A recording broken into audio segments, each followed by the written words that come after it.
ladies and gentlemen of all ages, boys and girls. Thank you for tuning in to yet another episode of Angry Meat Production. We appreciate you coming in and letting us be a part of your lives week in and week out. We hope to do our best to present you with something that your eardrums delight in. Whether you're looking at us on YouTube or Rumble, or listening to us on Spotify, Google, or Anchor, or any of the other podcast services that we are currently on or trying to get on. We thank you. And if you don't mind, at the end of every episode, stop by, leave us a comment, leave us a like. If it asks for 5 stars, we'll take 5 stars, even if you don't like us. 5 stars are what it's all about. With that being said, we hope you enjoy our attempt to make our advocation our vocation. Ladies and gentlemen, let the games begin. Welcome, Angry Faithful. Today on Psychos and Sociopaths, we're going to go over Whitey Bulger. Whitey Bulger was a organized crime boss in White Hill gang in White Hills north hood of Somerville, Massachusetts, directly northwest of Boston. Take that fucking top off. But on December 23rd, 1994, Bulger fled the Boston area and went into hiding from after his former FBI handler, John Conley, tipped him off about a Pete Racco indictment case against him. Bulger remained largely for 16 years after his 2011 arrest. Federal prosecutors tried Bulger for 19 murders on a grand jury testimony of Kevin Weeks and other former criminal associates. Now, funny thing about his arrest is, not spoil it on it, but one thing is he was so scared of getting arrested that he thought if he's gonna have cancer or something to do in that fashion to where he was about to die. He literally said he was going to go to the Arizona desert, find a cave, and die there. So he would always be not captured. But we're going to go over his life and his criminal activities. And then let's begin. Bulger's father, James Joseph Bulger Sr., was from the Harbor Grace, Newfoundland, now Kevin province of Newfoundland, and laborer, hailing from Irish parents after settling in Everett, Massachusetts. James Sr. married Jane Victoria Jean McCarthy, first-generation Irish immigrant. Their first child, James Joseph Bulger Jr., was born in 1929. Bulger's father worked as a union laborer and occasionally longshoreman. He lost his arm in an industrial accident, and his family reduced poverty after that. In May 1938, Mary Ellen McCurrick Housing Project was opening in the neighborhood of South Boston. The Bulger family moved in, and the children grew up there. The elder Bulger children, William Bulger, J.P. Bulger, excelled at school. James Bulger Jr. became drawn to street life. Basically, he wanted to be a gangster or criminal, whatever you want to say it. Early in his criminal career, local police gave Bulger the nickname Whitey because his blonde hair. Bulger hated the name, which all freaking criminals usually hate nobody likes their nickname because his nickname's usually given by someone else and it's someone doing stupid. Bulger hated the nickname. He preferred to be called Jimmy, Jim, or even Boots. The last nickname came from his habit of wearing cowboy boots, which he used to hide his switchblade. However, the nickname Whitey stuck. Now, throughout his lifetime, starting at age 14, Bulger was arrested and charged with Lawrence.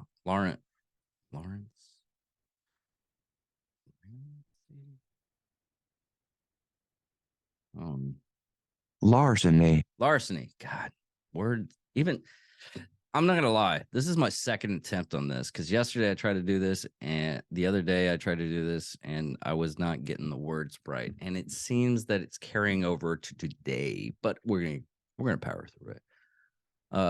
By then he had joined the street gang known the Shamrocks. Guess what?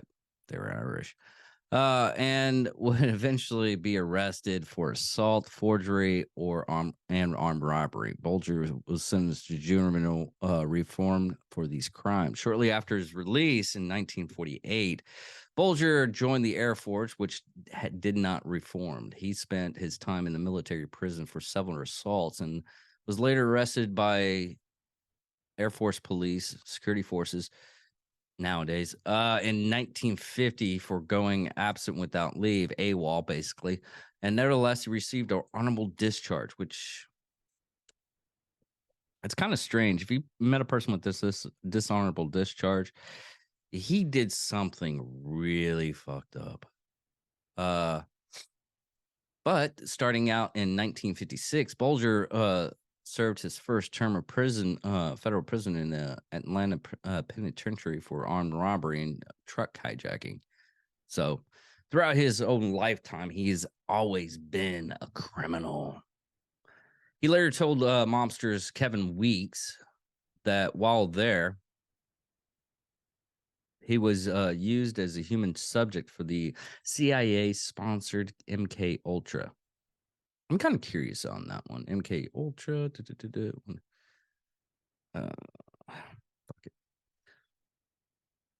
He was told that the goal was to help find the cure for schizophrenia, but it was actually a research for mind control.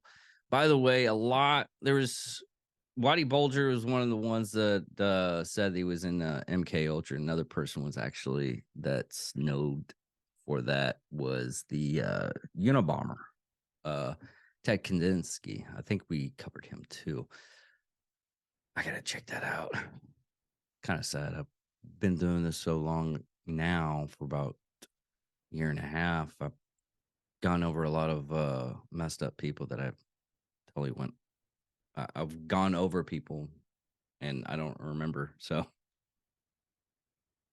he was given LSD for the MK Ultra program. He felt the recruited because if you did the MK Ultra program, you would get in a lighter sentence. And he said that recruited by deception, and we're told that we're helping find a cure for schizophrenia. And through the experiments, notebooks Bulger wrote described the terror he felt through the ingestion of the additional doses of LSD. He wrote that he heard voices and feared that if he had admitted this to anyone, he would be committed to life to a actual insane asylum. In 1959, Bulger was briefly transferred to maximum security facility of Alcatraz Federal Penitentiary in California. Later in his sentence, he was transferred to Leavenworth Federal Penitentiary in 1963 at Lindbergh Federal Penitentiary. Berger's third petition for parole in 1965 was granted after he was served a 9-year prison. He would not be arrested for another 46 years. But he actually served in the Clean Mullen War. Basically, it was a war with two rival gangs.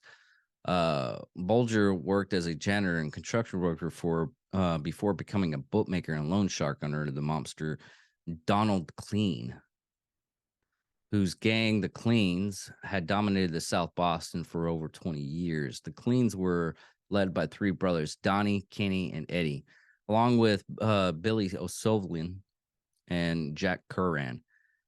Their base was the Transit Cafe in South Boston, which was later actually bought out by Whitey, and it's Whitey's Triple O's. In 1971, Clean's younger brother, Kinney allegedly shot and mauled Michael Mickey Dower, a member of the rival Mullen gang, during a brawl in the Transit Cafe. A gang war resulted in this, leading to a string of killings throughout Boston and surrounding suburbs. The Cleans quickly found themselves outgunned and outmaneuvered by the younger Mullins. It was during the war that Bulger set out to commit what Weeks described as his first murder of Mullen member Paul McGowan. However, Bulger instead executed McGowan's law-abiding brother Donald in the case of mistaken identity. In his in Weeks'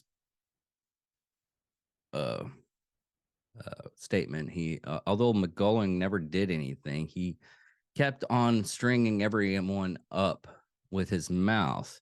So Jimmy decided to kill him. Jimmy shot him right between the eyes. Only it wasn't Polly, it was Donald. Jimmy drove straight to the mobster Billy O'Sullivan house on Saving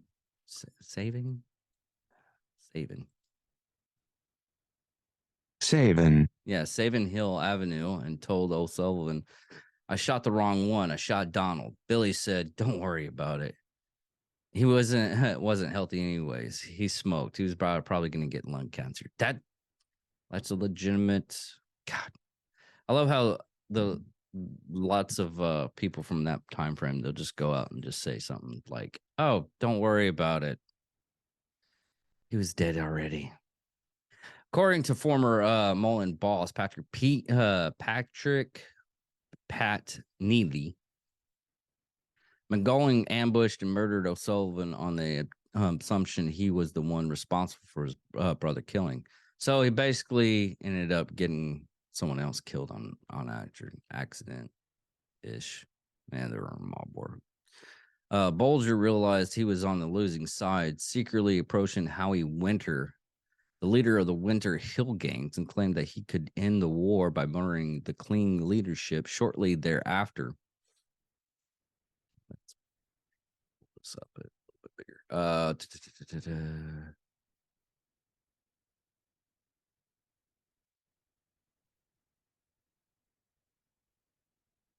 About this, Bulger.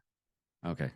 And claimed he could end the war. Shortly thereafter, on May 13th, 1972, Donald Clean was gunned down outside his home in the suburbs of Flemington. Neil disputed this, claiming that Clean was murdered by Mullins enforcer James Mandeville and Tommy King, not Bulger. Bulger and the Cleans fled Boston, fearing they would be next.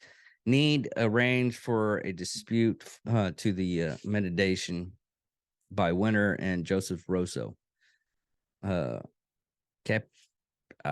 mess this word up. Hold on. Cooper Regime of the Patrick Crime Foundry. No, that's not how you spell.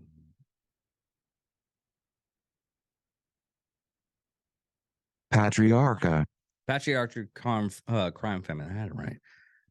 In Rhode Island, which is that kind of surprised me, is the fact that there is a crime family in Rhode Island. Rhode Island is very small. You don't really think about mobs and small areas like that.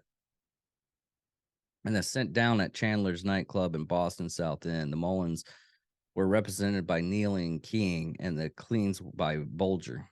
The two kings joined forces with the Winter, the overall boss.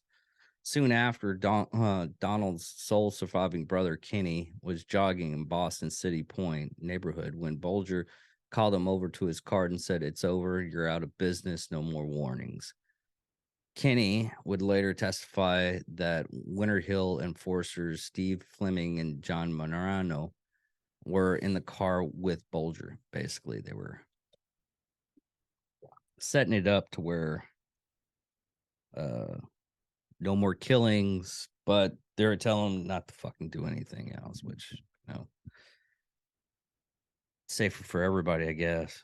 After the 1972 truce, Bulger and the Mullins were in control of South Boston's criminal underworld. FBI agent Dennis Candon noted that in his log that in September 1973, the Bulgers and Need had been heavily shaking down the neighborhood's bookmakers and loan sharks.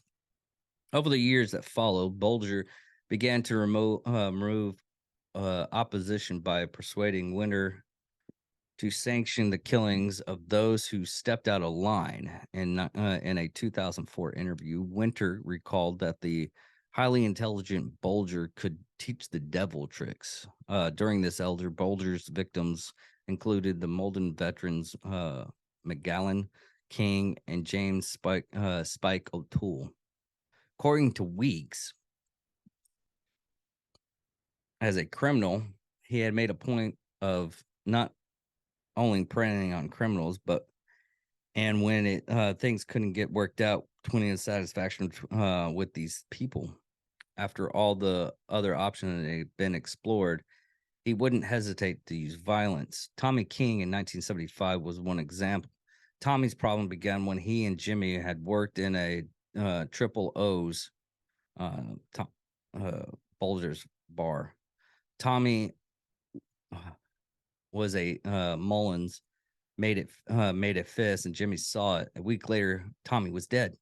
Tommy's second and last mistake was getting into a car with Jimmy, Stevie, and Johnny Manano. Later that same night, Jimmy called Buddy Leonard and left him in Tommy's car with Pulaski's Way in the old colony projects to confuse authorities. Basically, he was setting it up to where they couldn't figure out where the body was actually killed.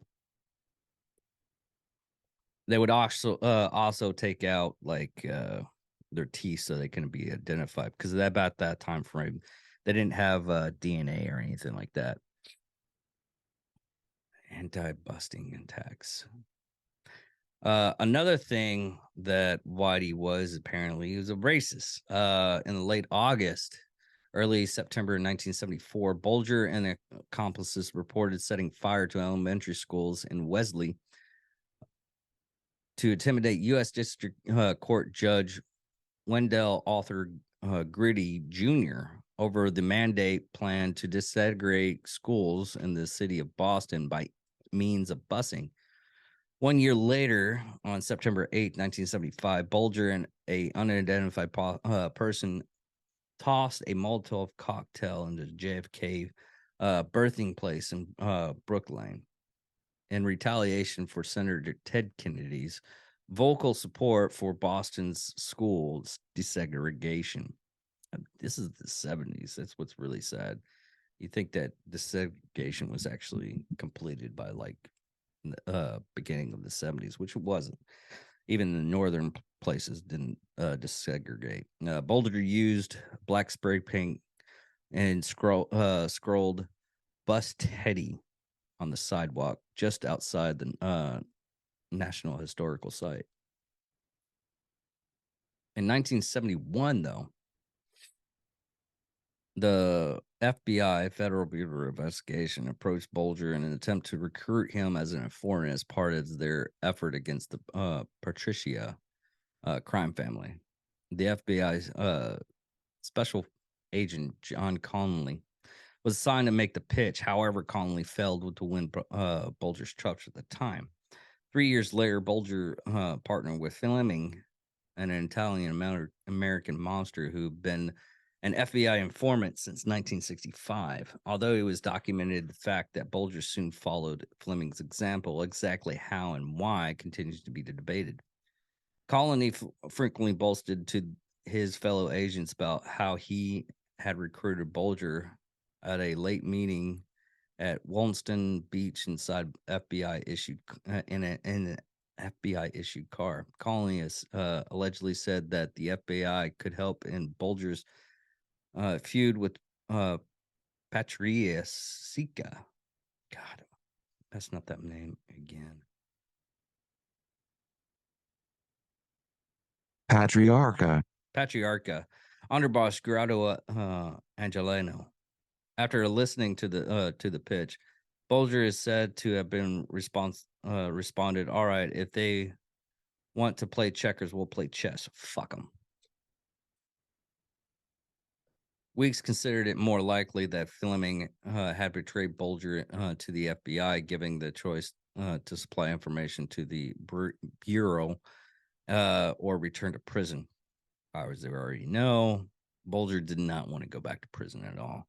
1997, shortly after the Boston Globe disclosed that Bulger and Fleming had been informants, Weeks met with Colony, who showed him a photograph of Bulger's FBI informant file. In order to explain Bulger and Fleming's status as informants, Colony said the mafia was going against Jimmy and Stevie. So Jimmy and Stevie went against them. In a 2011 interview, Fleming recalled, "Me and Whitey gave the feds shit, and they gave us gold." According to Weeks, Colony kept telling me that 90% of the information in the file came from Stevie, but Colony told me he had to put Jimmy's name on the file to keep his file active. As long as Jimmy was an active informant, Colony said he could justify meeting with Jimmy and give him valuable information even after he retired. Colony still had friends in the FBI, and he and Jimmy kept meeting to let each other know what was going on. I could see that a lot of the reports were not just against the Italians. There was more and more names of Polish and Irish guys, of people who had done business with, of friends of mine. I would see over and over again that some of these people have been arrested for crimes that mentioned it in these reports. It had been bullshit when Colony told me that the files hadn't been dismantled, that they had been for his own personal use. If there was some investigation going on, and his supervisor said, "Let me take a look at that," what was Colin going to do? He had to give it up, and he obviously had.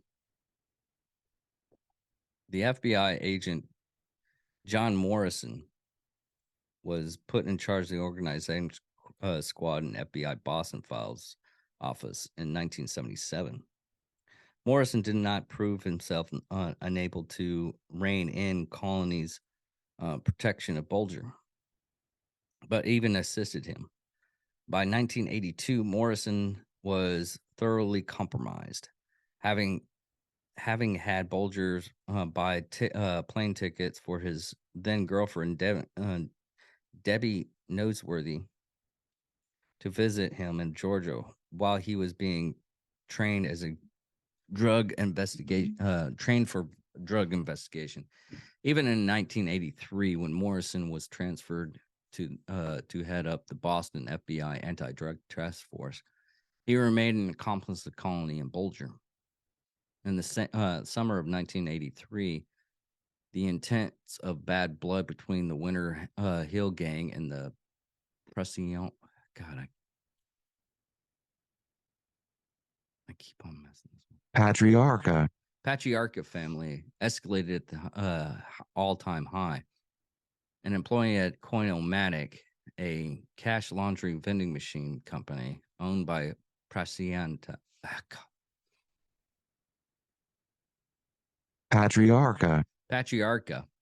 family, known only the man of the an employee of the Coinomatic, known as Butch, was kidnapped while working.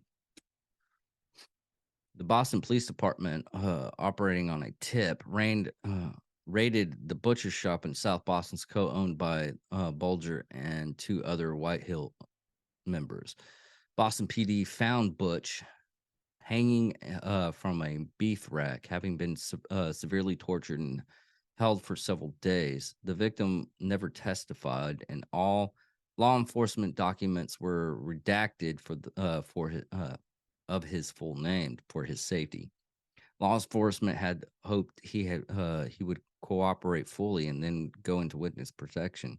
People familiar with the Coinomatic and its sister company Vita Vending out of Fitchburg, Massachusetts, knew exactly who the worker was, but the code of silence was still very strong in Boston.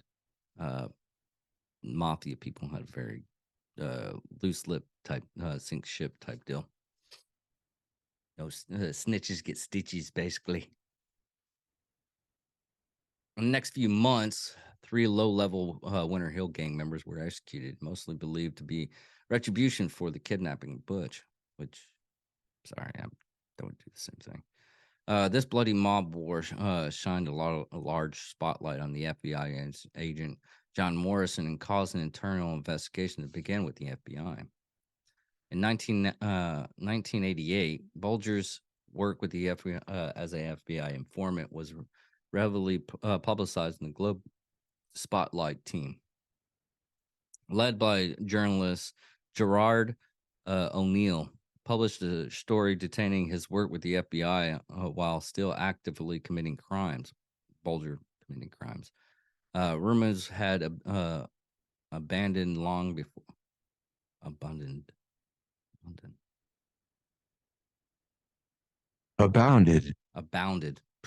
Sorry. Long before then, since it was unheard for a criminal Bulger statute to go for 4 years without even being arrested. So basically, they were coming up with this journalist Gerard O'Neill was coming up with the article that showed that Bulger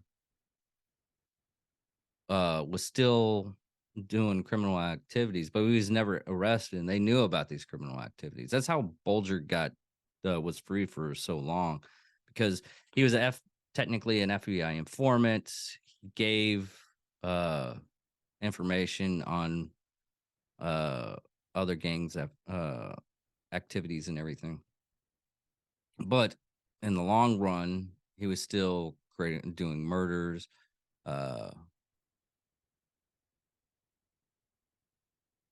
racketeering, stuff like that. Bulger and Fleming were indicted in racketeering charges, along with 2 Boston mafiosos, Frank Selman and Bobby DeCola. During the discovery phase, Selmy and DeLuca, were listening to tapes from a roving bug. Roving bug, which is normally authorized when the FBI has no advanced knowledge of their criminal activities will be taking place. Basically, they bugged the place. They overheard two of the agents who were listening in on the bug mentioning that they should have told one of the informants to give a list of questions to the other wise guys. When their lawyer, Tony Cardinale learned about this, he realized that the FBI had lied about the basis of the bug in order to protect an informant. Suspects that this was not the first time this had happened. Cardinale sought to force prosecutors to reveal the identities of any informants used in connection with the case. Federal Judge Mark L. Wolf granted Cardinale motion in May 22, 1997. But on June 3rd, Polly E. Caffey, the head of the organized crime and racketeering section of the Department of Justice, gave a sworn statement admitting that Bulger had been an FBI informant. Caffey stated that since Bulger was accused of leading a criminal enterprise while working as an informant and was now a fugitive, he had forfeited any reasonable expectations that his identity should be protected. On September 5th, 2006, federal judge Ronald J. Lindsay ruled that the mishandling of Bulger's and Fleming's case caused the murder of 1984 murder of informant Johnny. Let me butcher butcher this. McNary? McIntyre, Oh, McIntyre. Awarded the family $3.1 million in damages.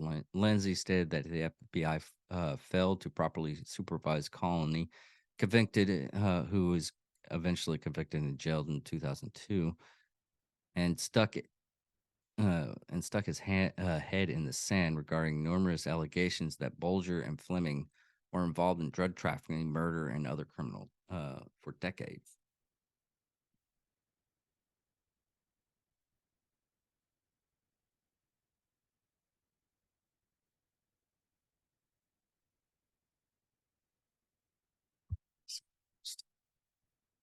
Okay.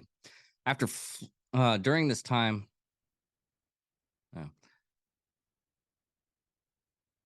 during this time of its downfall in April 1994, a joint task force of the DEA and the Boston Police and the Massachusetts State Police launched a probe of Bulger's illegal gambling operations. The FBI, by the time considered composed, was not informed. After a number of bookmakers agreed to testify to having paid protection money to Bulger, the federal case was billed against him under the Racketeering, Influence, and Corruption Organization Act, basically RICO case. That's what RICO case is: Racketeering, Influence, and Corruption Organization. That's one thing I didn't know.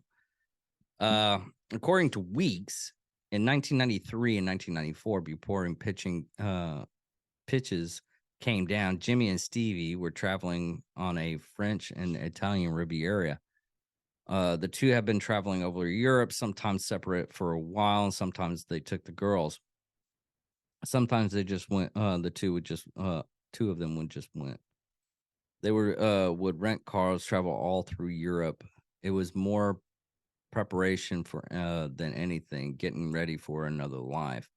They didn't ask me to go, but that I would have to want to.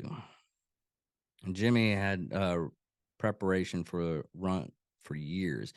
He had established a whole other person, Tom Baxter, and completed ID, credit cards in his name. He had even joined an association in Baxter's name, building an entire profile for the guy. He had always said you had to be ready to take off on a short notice, and he was.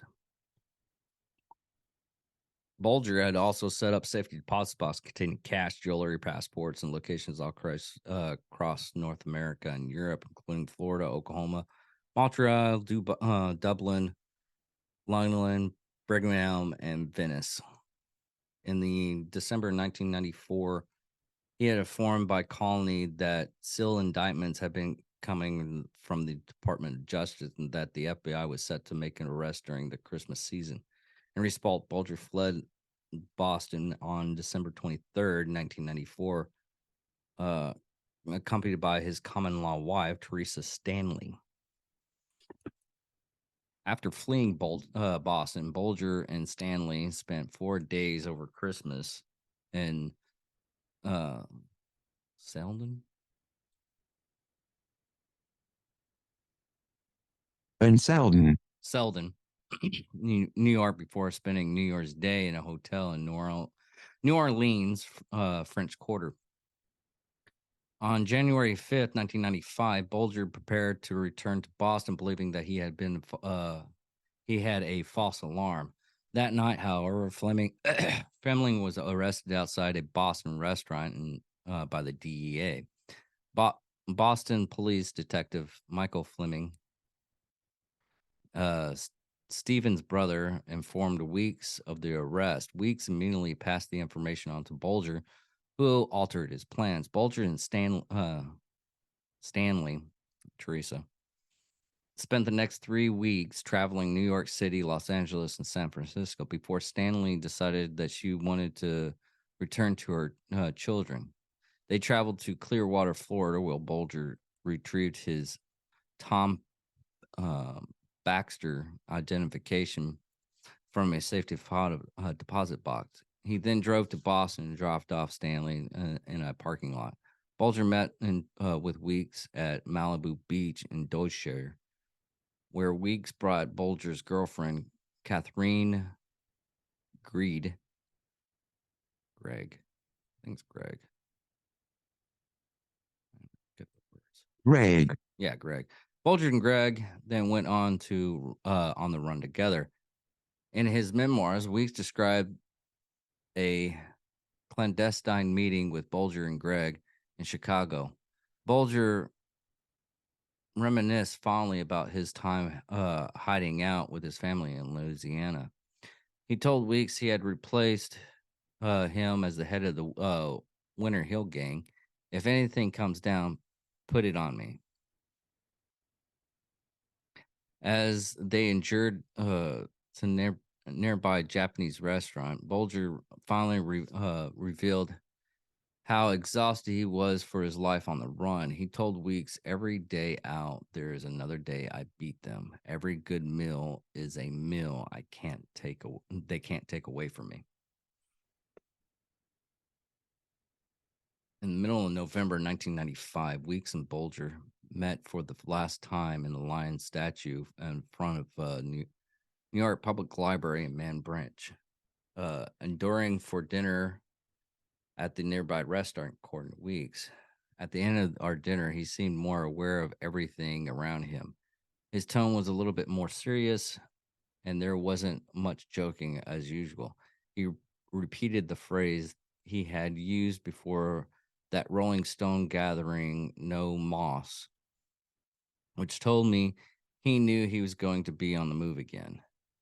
I got the feeling that he was resigning himself to the fact that he wasn't coming back. Up until then, I always believed he thought there was a chance he would beat the case. However, at that point, there was something different going on with him. I didn't fully understand all aspect of his case. It would be another 6 months before it came clear. Yet at that moment in that restaurant in New York, I sensed that he had moved to a new place in his mind, and it was over. He'd never returned to South Boston.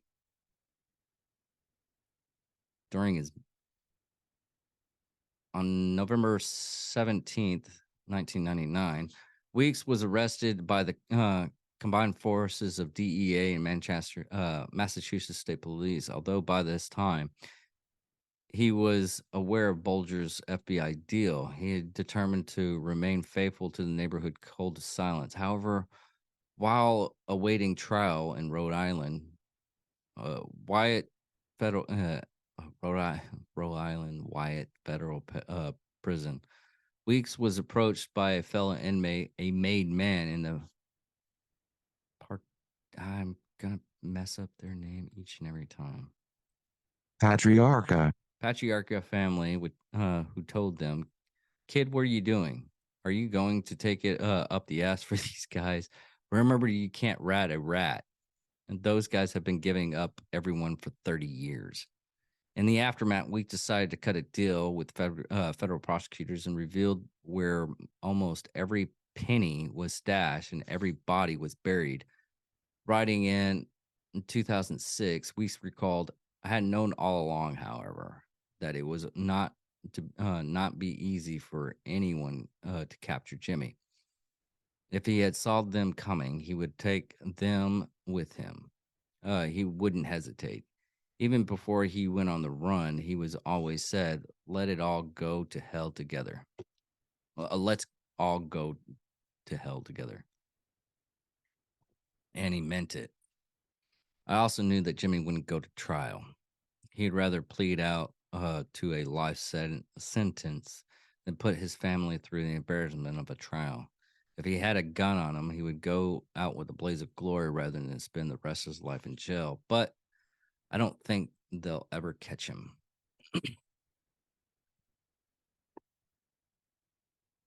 Now, during this time frame of his during the manhunt, they have actually the FBI ended up, because this is not part of it, and this information they're putting up here is garbage compared to what 60 Minutes did on the Bulger capture and the manhunt. He was literally in Louisiana for a time. He was in Chicago. He was in New York. That's true. He did go to Florida for a time. And what was fascinating, what got him actually captured, and I'll skip all the details on this because it's just a big flabbergasting of stuff.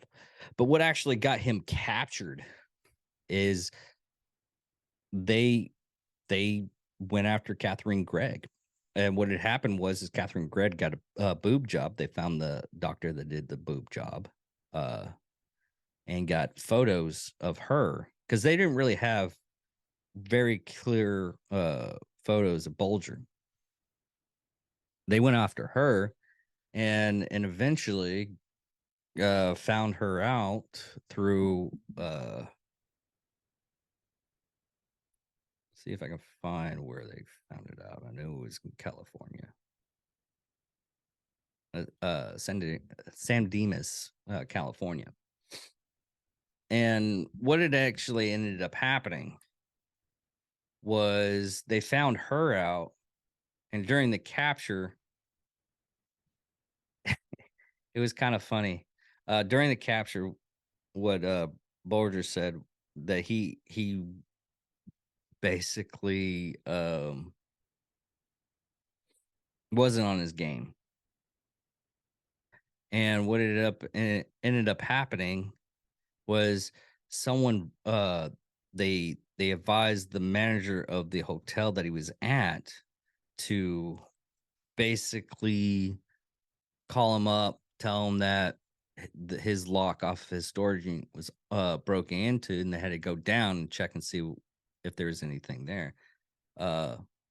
Even one of the ladies that was at the apartment complex with Bulger, as Bulger got arrested, it's like, hey, you might want to hold off. He has dementia. He went on the fact that he might have dementia, all kinds of stuff. He was living this lie to safeguard himself from being captured.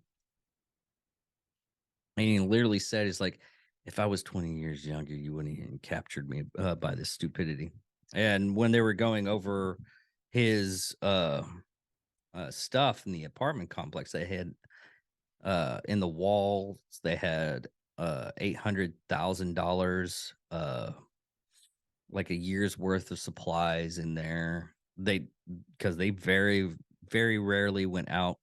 They very rarely did anything. The one of the cops actually said, "Is like, hey, why is there socks on this detergent?" And it was one of those big vials of liquid detergent. He's like, "Well, we got the socks from Dollar Tree, and they basically cuff up on my leg." He's like, "You literally go to the Dollar Tree. You have all this money. You're going to Dollar Tree." I was like, "I gotta make every penny count." So it was very weird and surreal to see all this. And like I said, he did not want to be captured for anything, and he was actually thinking of actually going in and going to Arizona to one of the caves there and just dying there if it was his last thing. But Bulger was eventually indicted and put in federal prison, but he died in prison. Bulger was transferred to federal transfer center in Oklahoma City to U.S. Penitentiary Hansington in the West Virginia on October 29th, 2018. So this is a very young case. At 8:20 a.m., October 30th, the 89-year-old Bulger was found dead. Bulger was in his wheelchair and had been beaten to death by multiple inmates armed with a sock wrap padlock and a shib. Yeah, his eyes had been nearly bludgeoned out and his tongue was almost cut off. And the law enforcement officials described Bulger as unrecognizable. This was the third homicide in this prison for a 40-day span. correctional officer had warned Congress just days before the most recent Hazelton death that the facility had been dangerously understaffed. Geese 51 and his brother was sentenced to life in prison in 2011, and their roles in severe and violent crimes included 2003 killing of Pharaoh Big Al Brano of the Genovese. Oh.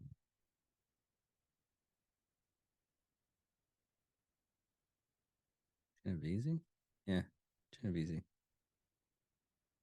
Genovese.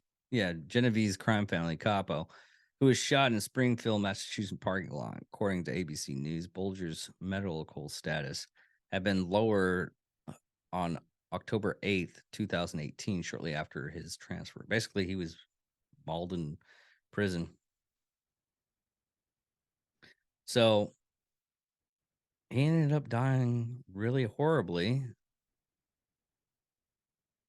But his actual sentence, when he was put in his sentence, was 2 life sentences plus 5 years, forfeiture of 25.2 million and 19 million, $0.8 million in restitution. I don't know if he had the money or not. Probably had the money. Who knows? So, anyways, that's James Joseph Whitey Bulger Jr. He literally was a horrible man, but he was an intelligent crime boss, kind of a kingpin in Boston. Anyways, everybody, thank you for listening. Thank you for watching. If you have any questions or anything, comment below if you made it this far. But yeah, thank you all.